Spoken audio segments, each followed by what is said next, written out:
What's going on, guys? So I'm out here on vacation with Lena in the Caribbean. She's off doing a photo shoot all day. Me, I'm stuck in the hotel. I've been going to the pool and eating all the free food and everything, but I've been getting kind of bored, so I figured why not make a video for the channel here.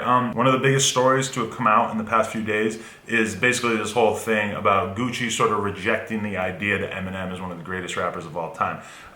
A lot of people out there would throw Eminem in that category, but it's also a category that's often disputed. A lot of people feel like the Eminem thing has really sort of been hyped up and that he's just not as legendary as has always sort of been the consensus since Eminem came out. Now, this all sort of reminds me of back in 2008 when Gucci took multiple shots at Jay-Z. That was really the first time that I felt Gucci came for the crown and wanted to sort of take America's idea of who the best rapper was and insert himself into the conversation by challenging more of a traditional lyricist. This beef at the time played out in various forms. There was a skit on the Burprint 3 mixtape where Gucci said that Jay-Z was not the greatest rapper of all time. Jay-Z is the greatest rapper alive.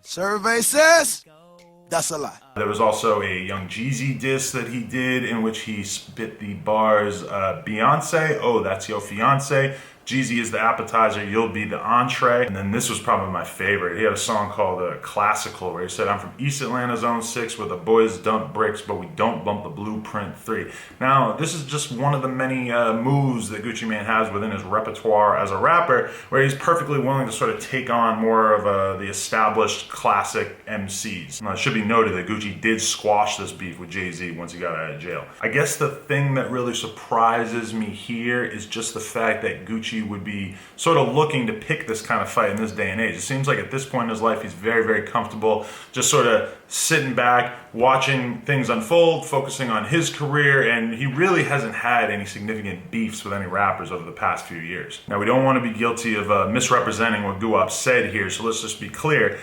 Ricky Smiley on his show asked Gucci, do you feel like Eminem is the greatest rapper of all time? And Gucci responded, you gotta give me a different name, and sort of laughed off the idea that Ricky Smiley would be driving around in his car with his old lady listening to Eminem, just metaphors. Now, this is really interesting because Gucci pretty much represents the polar opposite side of hip hop. When we think about Eminem, we think about, him coming out in the late 90s and really sort of being one of the most technical lyricists of all time. Gucci, on the other hand, really represents something completely different. When you think about how Gucci came in the game, he came in the game as a representative of this sort of new style of rapping where he would just go in the booth, he would punch in, he'd be presumably pretty fucked up. If you watch a lot of these old videos of Gucci in the booth, he would just be clearly on something. With Eminem, we look at his lyrics and we think, oh, this is a guy who's clearly structured his songs and his bars and gone in with a level of intricacy and technicality that we just don't expect from somebody like Gucci Mane. And people love Eminem for that. But Gucci, people love him because of his sort of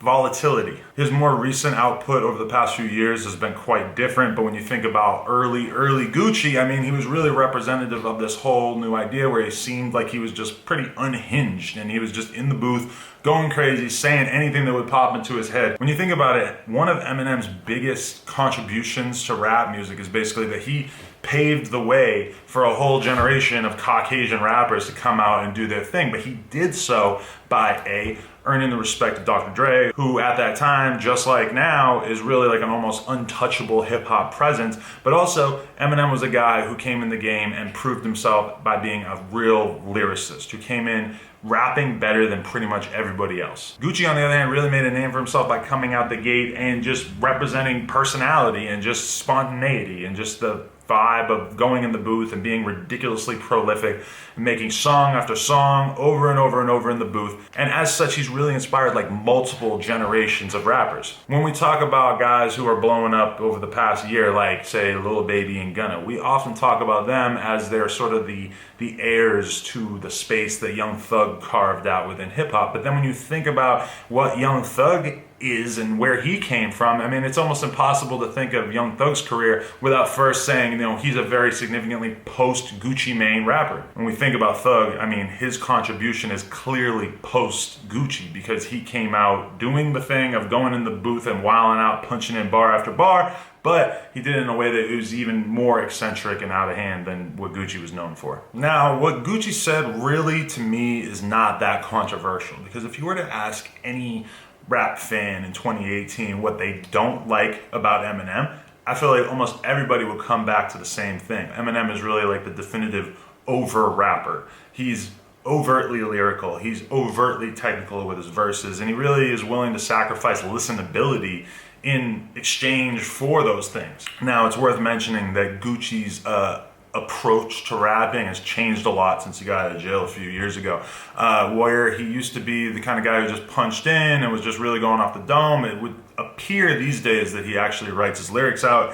And I mean, I am of the opinion that Gucci has transitioned marvelously from someone who was really known for being this sort of unhinged, crazy drug addict rapper to where he's at now, where he's living this super healthy lifestyle. I mean, anybody who follows him on Instagram knows that this guy's like in the gym at 7 o'clock in the morning. It's often shown that he's driving to and from the gym in his McLaren. But, you know, I know a lot of people who don't really like Gucci's current output, but I feel like in comparison to a lot of his peers who have sort of come up around the same time as him, I think that his music still delivers. I listened to the Evil Genius album a couple of times on the way here, and I love it. I really feel like Gucci has kept pace with a lot of his much younger peers in a way that almost all rappers tend to lose. But again, this all really comes back to listenability. I think that Eminem still has crazy amounts of respect from a lot of the listeners out there, and the fact that he still sells a tremendous amount of records, that's impressive. And that definitely deserves a lot of respect. But from Gucci's perspective, that's just not what he listens to, and I actually really appreciate the fact that he's honest about that. I think that when we talk about the greats in rap, there's something that happens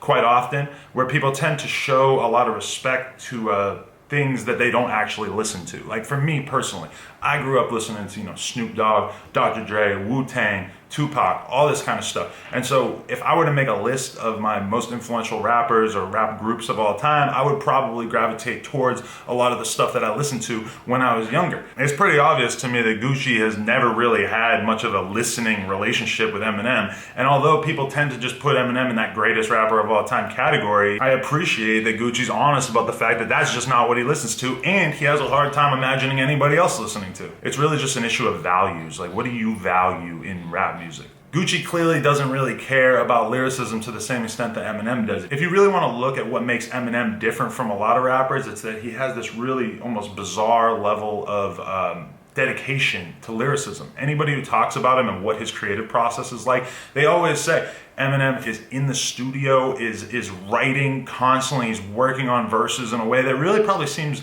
incredibly foreign to the current generation of rappers. Eminem is clearly a guy who thinks that if he writes a verse and then rewrites the verse and tinkers with it, that he's going to end up with something better than what he might have spit off the dome if he had just sort of gone in and punched in verse by verse. Now, I don't doubt that Eminem would be able to make great music if he used the same creative process that Gucci Mane made famous, regardless of whether Gucci is really still dedicated to that specific creative process. But in the same way that a lot of younger fans would probably say that they don't really care for what Eminem does because of the fact that he's so technical, I think that that's the same opinion that Gucci holds. And you have to really kind of admire the fact that he's willing to be honest about that, even though in this case, he's obviously getting a lot of headlines and getting, you know, a bunch of negative energy that he might not necessarily want at this point in his career, especially when everything appears to be going so smoothly for him. I guess one of the big questions that we could sort of wonder about with this is, will Eminem respond? And based on what we've seen, I would say that the chances are pretty high. However, I also would say that there's a pretty high chance that we're probably going to be waiting for a while, because Eminem tends to sort of like store up all of this vitriol and anger and whatever, and then when he puts out his album, he sort of responds to everybody. I mean, he responded to MGK on this most recent album. He responded to, you know, Lil Xan and Lil Pump and all these rappers that he really didn't have to respond to, but he did it because he's Eminem. Why not? He's Eminem, and that's just sort of what he does. And then when he actually comes out, he uses that as hype to promote his project. As far as my personal opinion, you know, I have to give Eminem a huge amount of respect just for the contribution that he's made to rap music over the years, but at the same time, Gucci is somebody I'm playing in my car way more. And I think he recognizes that that is the big difference that has sort of come about over the years, is that rap has gone in a direction where the average rap fan would rather listen to somebody flow effortlessly on the beat and just say a bunch of cool shit rather than do what Eminem does, which is to make these sort of super specific thematical songs that talk about specific issues and are incredibly lyrical. I actually have been reading the comments here on this Blackie Speaks video that he made about it, and a lot of people are making the argument of like, oh, Gucci did a song with Jake Paul. Let's be clear here. Gucci did a feature for Jake Paul. It's not really representative of like what he's into. So that's sort of a strange thing to have to even dispel in these comments. Really, I don't know what Gucci's thinking, because he's got another guy coming up in the ranks these days that he should be worried about. I think that, he's got bigger fish to fry. New people coming and making a path for themselves within hip hop.